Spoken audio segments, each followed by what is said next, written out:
Hello students, electrostatic potential and capacitance के next lecture में आप लोगों का स्वागत है। आई होप कि ये लास्ट ही लेक्चर होगा इस चैप्टर का। तो इसमें हम लोग देखेंगे कॉम्बिनेशन ऑफ कैपेसिटर्स। तो आप लोग जानते हैं कि क्लास 10th में रेजिस्टेंस भी आप लोगों ने पढ़ा था। तो इलेक्ट्रिकल रेजिस्टेंस का हमने कॉम्बिनेशन वहाँ पे 10th क्लास में देखा हुआ है। तो उसी तरीके से कैपेसिटर के भी उसी तरीके के कॉम्बिनेशन बनते हैं। तो हम लोग यहाँ सिंपल कॉम्बिनेशन की अगर बात कर लें तो दो तरह के कॉम्बिनेशन होंगे, एक सीरीज कॉम्बिनेशन और दूसरा पैरेलल कॉम्बिनेशन। तो आइए हम लोग स्टार्ट करते हैं सीरीज कॉम्बिनेशन पे। तो देखिए स्टूडेंट्स, हमने मान लिया कि हमारे पास यहाँ पे 4 अलग अलग कैपेसिटेंस के कैपेसिटर सीरीज़ में ऐड हैं। आपको दिख रहा है, एक से दूसरा ऐड है, दूसरे से तीसरा, तीसरे से चौथा ऐड है। तो इससे पता चलता है कि ये क्या है, सीरीज़ में।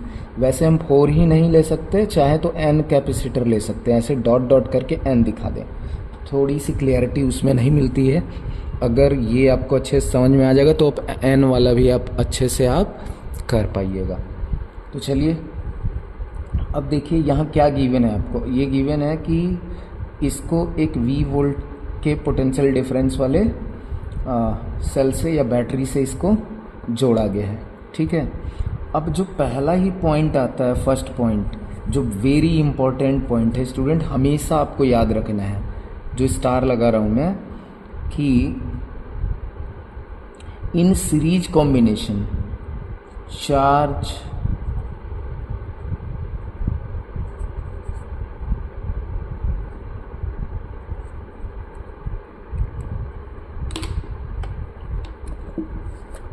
charges will be same on each capacitor। ये इक्विलिब्रियम की बात हो रही है।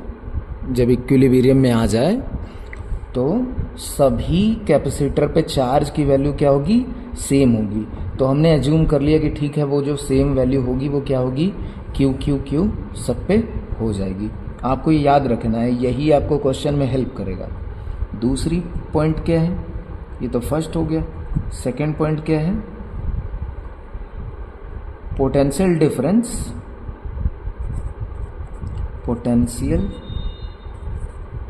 डिफरेंस विल बी डिफरेंट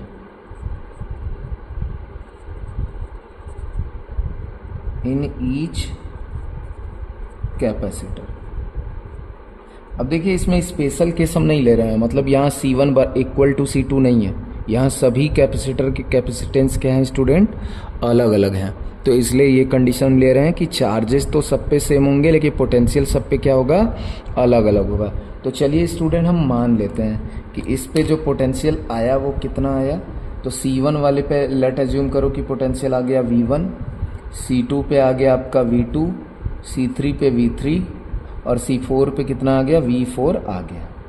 लेकिन आपको पता है कि यही जो बैटरी का पोटेंशियल V था, यही तो सबको मिला होगा ना। यही पोटेंशियल स्टूडेंट सभी को मिला होगा। यही पोटेंशियल जो है हो गया होगा और इसमें डिवाइड हो गया होगा। समझ रहे हो आप। जैसे कि सपोज करो कि किसी के पास 20 मैंगोज हैं और उसने 4 पर्सन्स को देने हैं। तो 20s में ही किसी को मान लो 5 दे दिया, किसी को 4 दे दिया, किसी को 10 दे दिया, किसी को 6 दे दिया। ऐसे करके वो अलग अलग दे देगा। तो वही जाके वो इनको डिस्ट्रीब्यूट होना है। तो आप ये बताइए सॉल्यूशन में हम लोग क्या लेके चल सकते हैं, एक पॉइंट कि जो V होगा या V नेट में बोलूँ, जो वो क्या होगा, V1 plus V2 plus V3 plus V4 होगा। मैं 4 के लिए कर रहा हूँ स्टूडेंट।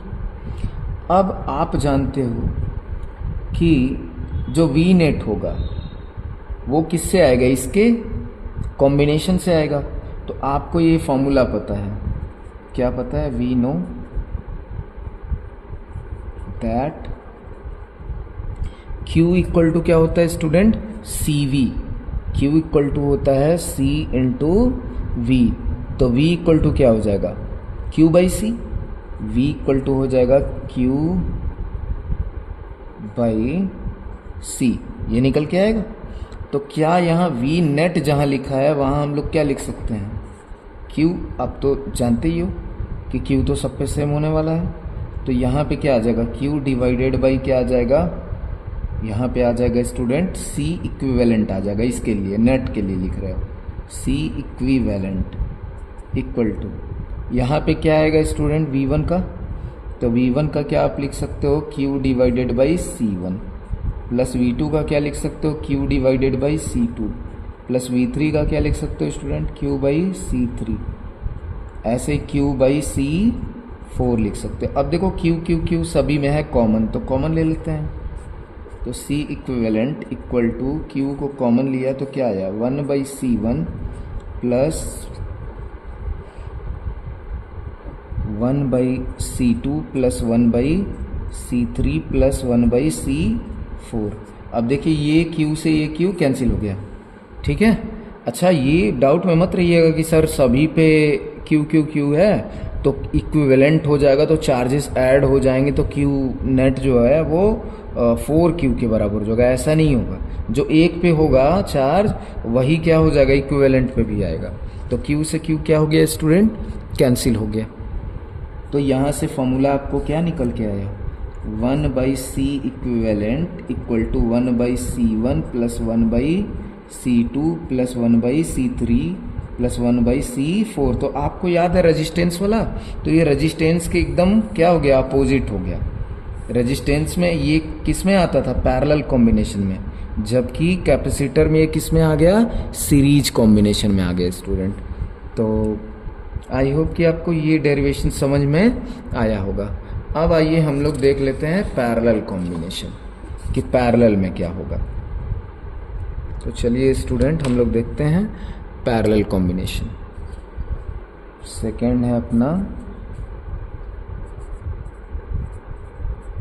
Parallel combination.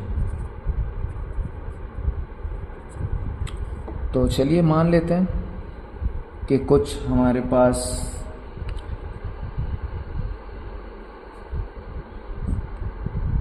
इस तरीके से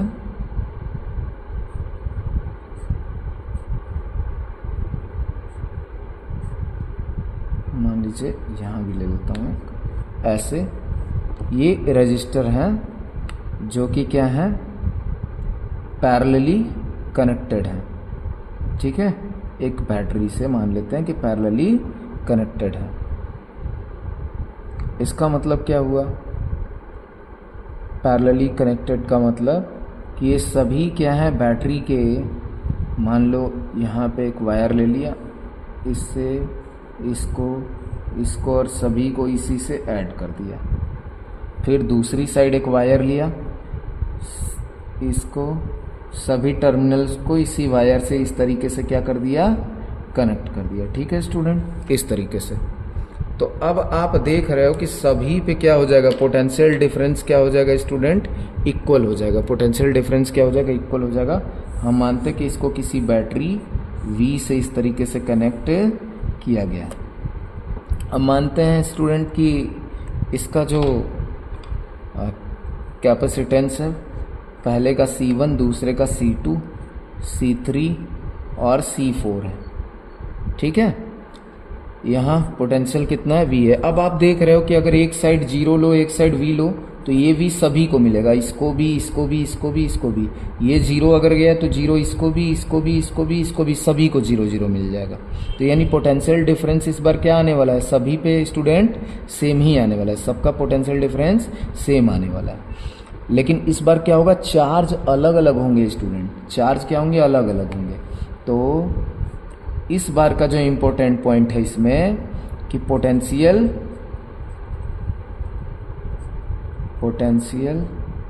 difference will be same for each capacitor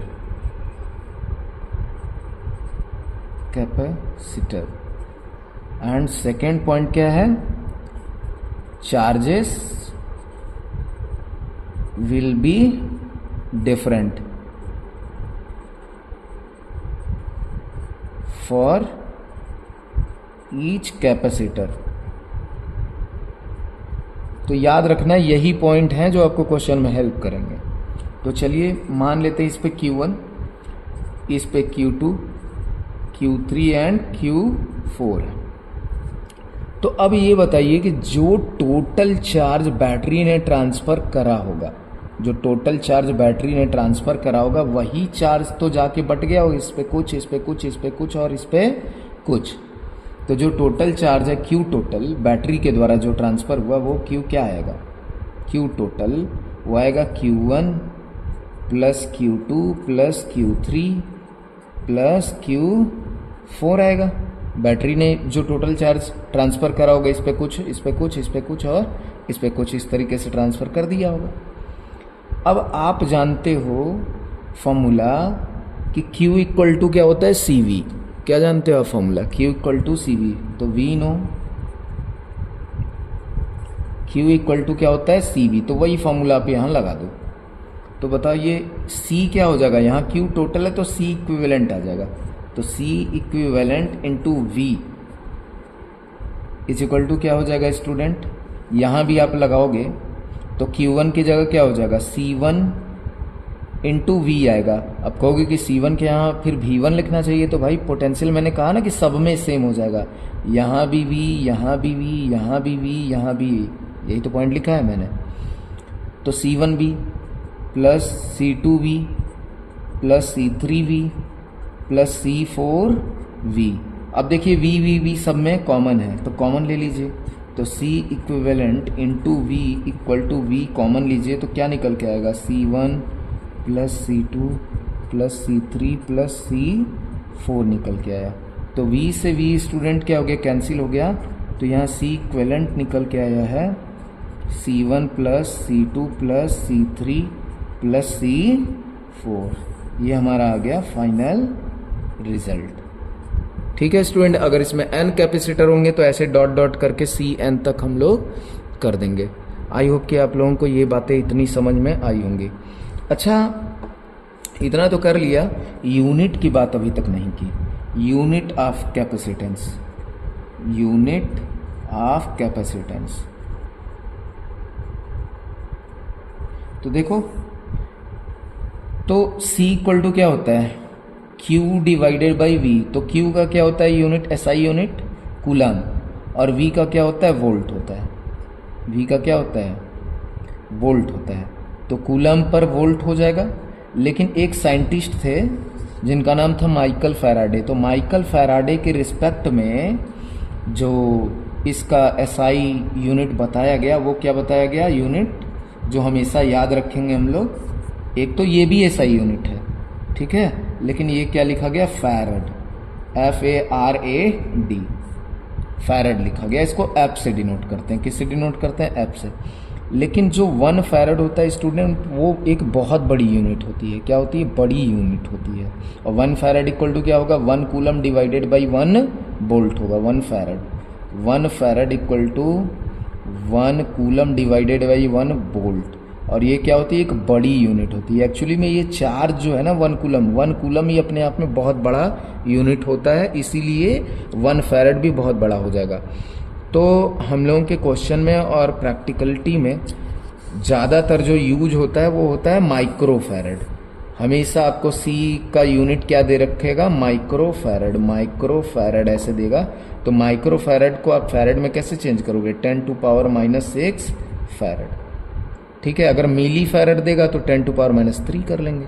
तो ये आपको तो चार्ज में भी पता है, आपने इलेक्ट्रिक फील्ड में क्वेश्चन बहुत सारे लगाए होंगे फोर्स के, तो देखा होगा कि वहाँ चार्ज की वैल्यू कूलम में न दे के माइक्रो कूलम में देता है, क्योंकि कूलम प्रैक्टिकली बहुत बड़ी यूनिट हो जाती है। ठीक है स्टूडेंट, तो चलिए नेक्स्ट टॉपिक पे चलते हैं। नेक्स्ट टॉपिक हमने बताया था कि हम लोग क्या देखेंगे, एक कैपेसिटर के कैपेसिटेंस का डेरिवेशन देखेंगे, जिसमें कि T thickness and K dielectric constant का एक डाइलेक्ट्रिक मटेरियल इंसर्ट किया गया है। तो आइए देखते हैं। इंपॉर्टेंट है ये भी, derivation of capacitance, derivation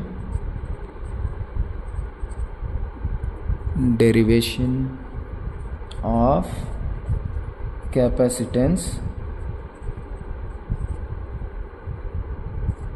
of capacitor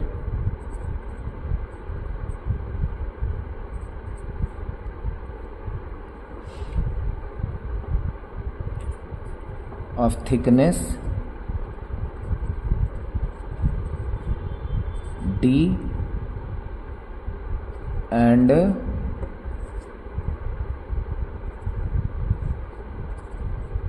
inserting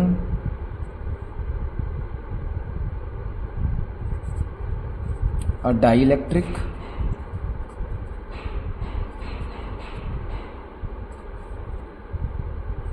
of thickness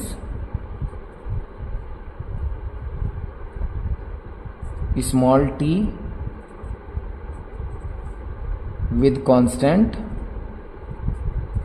यानी डाइलेक्ट्रिक कांस्टेंट k। ठीक है, तो चलिए देखते हैं क्या ये कह रहा है question.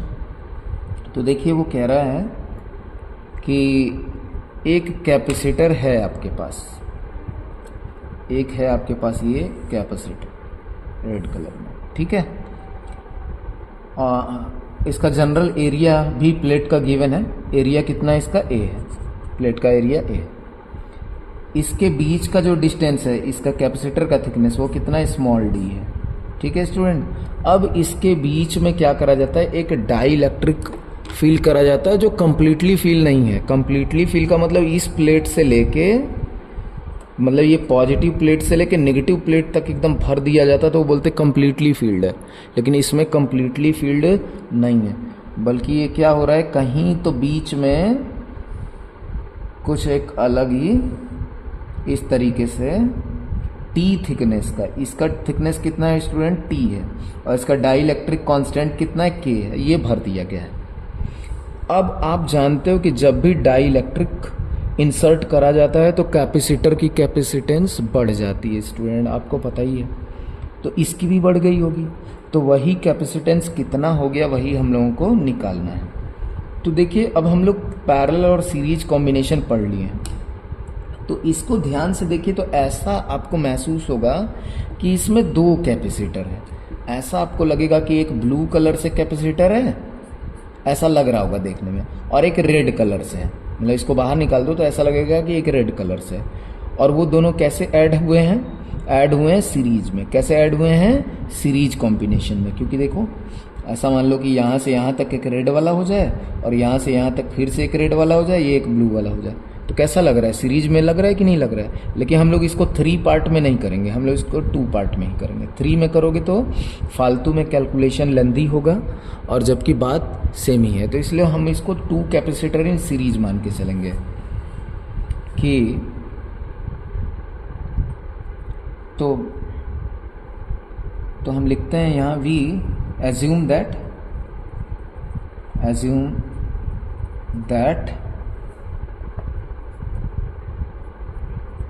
there are 2 capacitor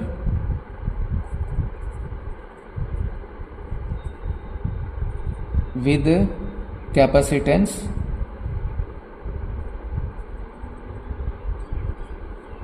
C1 and C2 combined in series combination। हम ये मानते हैं कि सीरीज कॉम्बिनेशन में है। तो चलिए सबसे पहले C1 की वैल्यू लिखते हैं कि C1 क्या आएगा।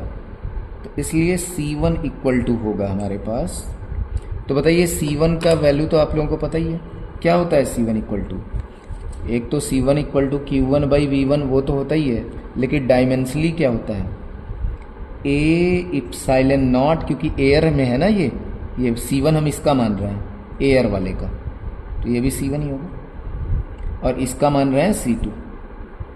तो A epsilon not by thickness, तो एयर वाले की कंप्लीट थिकनेस कितनी है स्टूडेंट, D। तो नहीं, यही गलती कर रहे हो आप, D नहीं होगा, बल्कि D के बीच में तो कौन आ गया, T ना आ गया, तो T से माइनस हो जाएगा, मतलब टोटल तो D था, उसमें से कितना कम हो जाएगा टी, क्योंकि टी तो आपने फील कर दिया डाइलेक्ट्रिक, तो कितना हो जाएगा डी माइनस टी हो जाएगा, C1 आ गया। एंड चलिए इसी तरीके से C2 क्या आएगा स्टूडेंट, तो C2 अब देखो डाइलेक्ट्रिक वाला है, क्या है डाइलेक्ट्रिक, तो आपको पता है कि डाइलेक्ट्रिक में क्या हो जाता है, K से इनटू हो जाता है, K टाइम्स वो क्या हो जाता है, इंक्रीज हो जाता है, तो अब इसमें K आ जाएगा। आपने पहले के डेरिवेशंस देखे होंगे तो आपको अच्छे से पता होगा। तो K A epsilon not divided by distance होता है, तो डिस्टेंस दोनों प्लेटों का, एक ये वाला प्लेट एक ये वाला प्लेट, तो इनके बीच का डिस्टेंस कितना है स्टूडेंट, T है, तो K A epsilon not by T। अच्छा ये अब कैसे जुड़े हुए हैं, तो ये सीरीज कॉम्बिनेशन में, तो आइए निकालते हैं। तो 1/c इक्विवेलेंट, सीरीज का तो ऐसे निकलता है 1/c इक्विवेलेंट इक्वल टू हो जाएगा 1/c1 प्लस 1/c2। तो बताइए क्या निकल के आएगा, यहाँ पे देखो 1/c1 करोगे तो ये d माइनस टी कहाँ चला जाएगा, ऊपर, क्योंकि 1/c1 की वैल्यू लिखोगे तो 1 के यहाँ ये नीचे वाला एकदम ऊपर चला जाएगा, तो d minus T divided by A epsilon not, plus यहाँ क्या हो जाएगा t डिवाइडेड बाई के ए इप्सिलॉन नॉट, ये किसके बराबर आया, 1/c इक्विवेलेंट के। समझ में आ रहा है, तो चलिए एलसीएम ले लेते हैं। एलसीएम क्या आएगा इसका, के ए इप्सिलॉन नॉट। ठीक है स्टूडेंट, तो देखो ए इप्सिलॉन नॉट से ए इप्सिलॉन नॉट कैंसिल हो गया, तो क्या बचेगा, के डी माइनस टी प्लस के ए इप्सिलॉन नॉट से पूरा गया, तो ये क्या है, टी है ना, ये प्लस है और ये टी लिख रहा हूँ, टी दिखा, ये किसके बराबर है, 1/c इक्विवेलेंट के। तो हमको 1/c इक्विवेलेंट नहीं निकालना है बल्कि c इक्विवेलेंट निकालना है, तो क्या करें इसको, क्रॉस मल्टीप्लिकेशन, तो ये वाले को भी ऊपर ले जाएं तो ये वाले को भी ऊपर ले जाएं।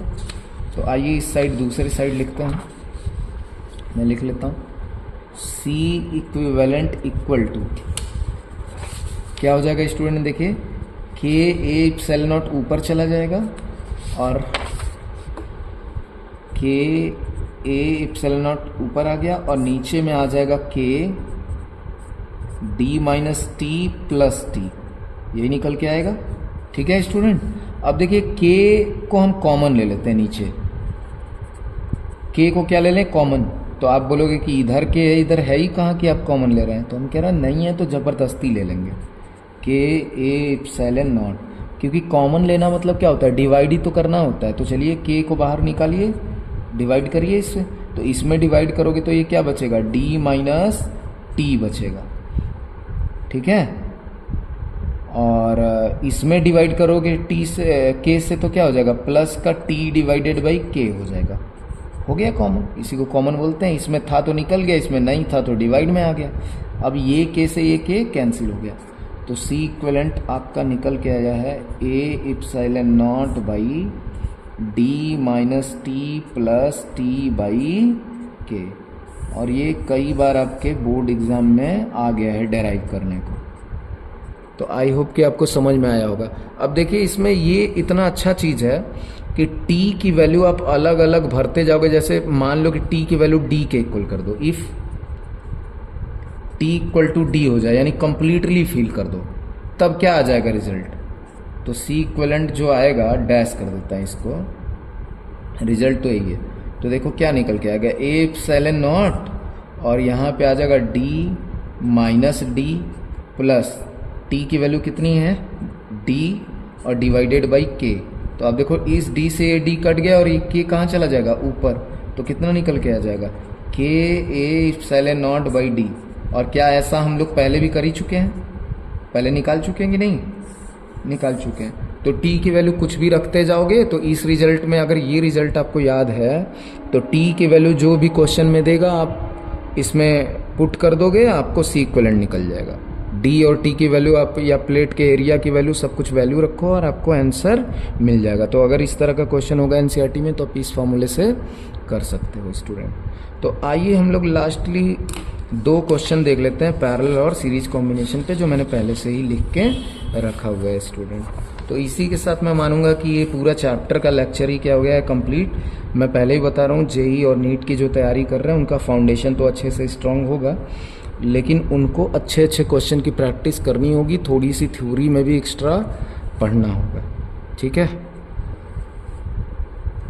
चलिए तो हमारे सामने ये क्वेश्चन रहा, देखते हैं क्वेश्चन क्या है और फिर इसके सोल्यूशन को देखेंगे। ये कह रहा है 3 capacitors of capacitances 3 microfarad, 6 microfarad and 2 microfarad are connected in series across 22 volt battery. तो आइए जो जो बोल रहा है वो करते चलते हैं। सीरीज में, तो सीरीज में बनाते हैं इनको।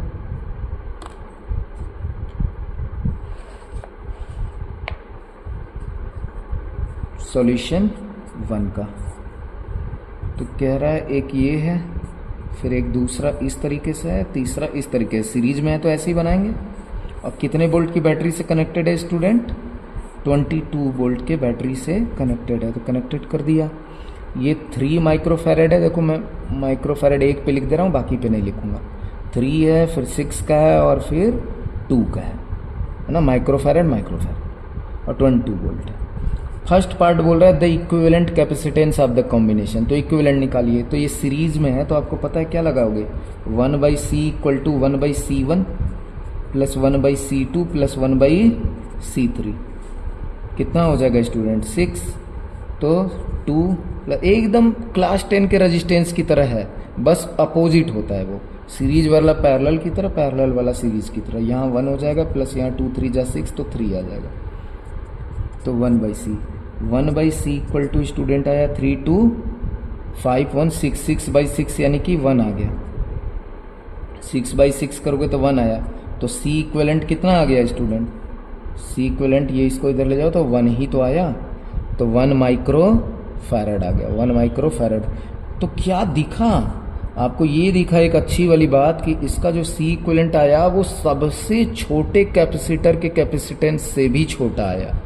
सबसे छोटे कैपेसिटर के कैपेसिटेंस से भी छोटा है। तो MCQ आ सकता है आपको, इस तरीके से पूछ सकता है कि 3 या 4 कैपेसिटर को सीरीज में लगाया गया है, तो जो उसका इक्विवेलेंट कैपेसिटेंस आएगा वो सबसे बड़े और सबसे छोटे के बीच का होगा, या सबसे छोटे से भी छोटा होगा, या सबसे बड़े से बड़ा होगा। तो आपको पता है कि सबसे छोटे से भी छोटा आ गया। ठीक है स्टूडेंट, अगला क्वेश्चन क्या है? The charge on each capacitor, सभी पे चार्ज। तो आपको पता है कि सीरीज में चार्ज क्या होते हैं स्टूडेंट? बताइए, सीरीज में क्या होते हैं? चार्ज इक्वल होते हैं या पोटेंशियल इक्वल होता है? तो सीरीज में चार्ज इक्वल होता है। तो चार्ज एक जगह निकाल दो, आपको हर जगह पता चल जाएगा। तो आपको क्या पता है सेकेंड पार्ट के लिए कि Q इक्वल टू क्या आता है? CV। तो आपको जो इक्विवेलेंट का चार्ज आएगा वही चार्ज हर जगह आएगा, जो इक्विवेलेंट का चार्ज आएगा वही चार्ज हर जगह आएगा। तो C इक्विवेलेंट आपने कितना निकाला है? 1। और वोल्ट कितनी निकाली है? सॉरी, वोल्टेज कितना दिया है? टोटल वोल्टेज तो कितना है? 22। तो कितना आ जाएगा यहाँ पे? सभी पे चार्ज कितना आएगा? 22 माइक्रो कूलम। कितना आएगा? Micro coulomb. अरे भाई माइक्रो फैरेड है तो माइक्रो कूलम ही आएगा, कूलम नहीं आएगा। चार्ज आ जाएगा माइक्रो कूलम, वोल्ट सही रहेगा। अच्छा, अब आगे बात करते हैं। ये तो आ गया अपना। अब थर्ड पार्ट की बात करते हैं। अच्छा, कहीं से भी आप निकालोगे तो वही आंसर आएगा। अगला है the potential difference across 6 microfarad. 6 microfarad पे पोटेंशियल डिफरेंस कितना आएगा? तो अब आपको Q टोटल पता चल गया ना, Q कितना है। तो 22 यहाँ भी आएगा, 22 यहाँ भी आएगा, 22 यहाँ भी आएगा। तो आइए पोटेंशियल निकालिए। तो देखिए थर्ड पार्ट है पोटेंशियल निकालने का। तो अब इसी फॉर्मूले का यूज करिए। V इक्वल टू क्या आएगा? Q/C आ जाएगा। तो अब ये 6 वाले पे निकालना है, 6 माइक्रोफैरड पे। तो मैं इसको V2 बोल देता हूँ, बल्कि V2 इक्वल टू क्या आ जाएगा? Q तो सेम ही होगा, कितना होगा? 22 माइक्रो कूलम। और C कितना होगा स्टूडेंट? तो C की वैल्यू कितनी दी हुई है? 6 माइक्रो फैरड। आप देख रहे हो ना, तो इसीलिए माइक्रो से माइक्रो कट जाता है। तो वोल्टेज तो वोल्ट में ही रहता है, लेकिन कैपेसिटेंस रहता है माइक्रो फैरड में, और चार्ज भी आता है माइक्रो कूलम में।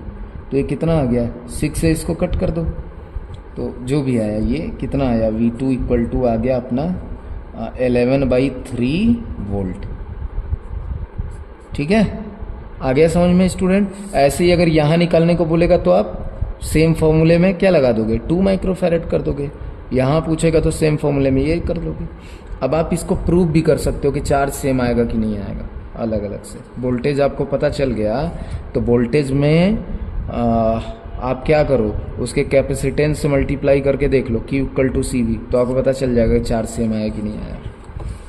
इसमें 4th क्वेश्चन है, the energy stored in the 6 microfarad.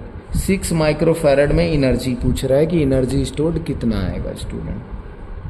तो 4th क्वेश्चन क्या है, तो आप जानते हो कि इसमें आपको क्या पता है, इक्विवेलेंट चार्ज पता है आपको, टोटल चार्ज पता है आपको, और 6 वाले पूछ रहे हैं तो हाफ CV² भी कर सकते हो, एनर्जी E = 6 पे पूछ रहा है तो क्या लगा दो, हाफ CV², यही होता है ना एनर्जी स्टोर। तो हाफ C की वैल्यू कितनी है इसकी, 6 वाले पे तो 6 ही है।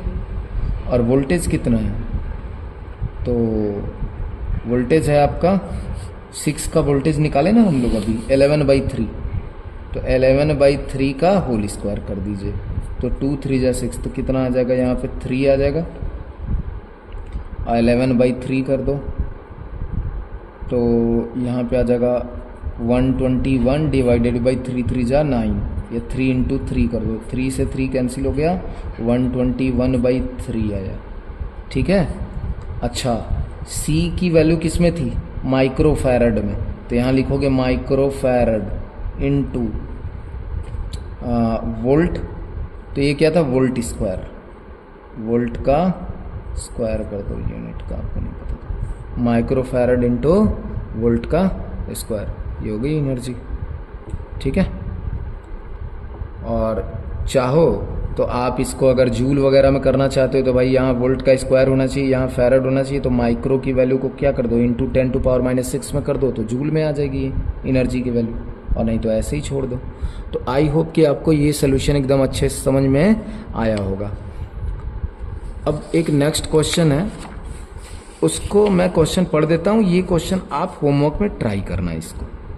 ठीक है, आप खुद से ट्राई करना इस तरीके से जैसे मैंने इसको किया है, मैं थोड़ा सा हिंट दे दूंगा आपको। तो क्वेश्चन है, 3 capacitors of capacitances 2 microfarad, 4 microfarad and 6 microfarad are connected in parallel across a 12 volt battery. Calculate first part the equivalent capacitance of the combination, second part the charge stored on the 4 microfarad, फिर third part है the total charge supplied by battery. तो total charge कैसे निकाल सकते हो, Q total = C equivalent into V total, यानी battery का voltage. और फोर्थ क्या है, the energy stored in the 4 microfarad capacitor. तो सेम ही चीज़ है, बस ये पैरेलल में है, और मुझे उम्मीद है कि आप लोग ये क्वेश्चन कर लेंगे, और इस तरह के जो भी तमाम क्वेश्चन आपको NCERT में दिखेंगे आप क्वेश्चन को कर लेंगे। ठीक है, तो मेरे हिसाब से ये चैप्टर पूरी तरीके से कंप्लीट हो गया है। अगर आपके कुछ स्पेशल क्वेश्चंस होंगे, कुछ डिफरेंट तरह के क्वेश्चंस का आपका डिमांड होगा, तो आप प्लीज़ कमेंट में बताइएगा, तो मैं कुछ स्पेशल क्वेश्चंस भी आप लोगों के लिए सॉल्व कर दूंगा, जिसमें कंडीशन बनती है कि एक कैपेसिटर को बैटरी से चार्ज करा, फिर कैपेसिटर को बैटरी से अलग कर दिया, फिर उसमें डाइलेक्ट्रिक भर दिया, तो वैसे कंडीशन वाले क्वेश्चन हो सकते हैं। या फिर एक कैपेसिटर को दूसरे कैपेसिटर से चार्ज किया, फिर उसको अलग कर दिया, फिर एक और कैपेसिटर लिया, उसको और भी दूसरे से चार्ज किया, अब दोनों को एक साथ जोड़ दिया, कुछ इस तरीके के क्वेश्चन। हालांकि ये बोर्ड में बहुत कम पूछे जाने वाले क्वेश्चन है, ये कॉम्पिटिटिव एग्ज़ाम में पूछे जाते हैं, लेकिन फिर भी आपको लगेगा कि ऐसे क्वेश्चन भी चाहिए तो आपको कमेंट करना पड़ेगा। मेरे हिसाब से ये चैप्टर पूरी तरीके से डन हो गया है, थ्योरी वाइज और एग्जाम्पल वाइज।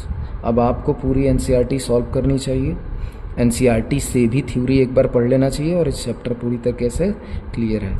अब जल्दी ही हम लोग नेक्स्ट चैप्टर के थ्योरी को स्टार्ट करेंगे।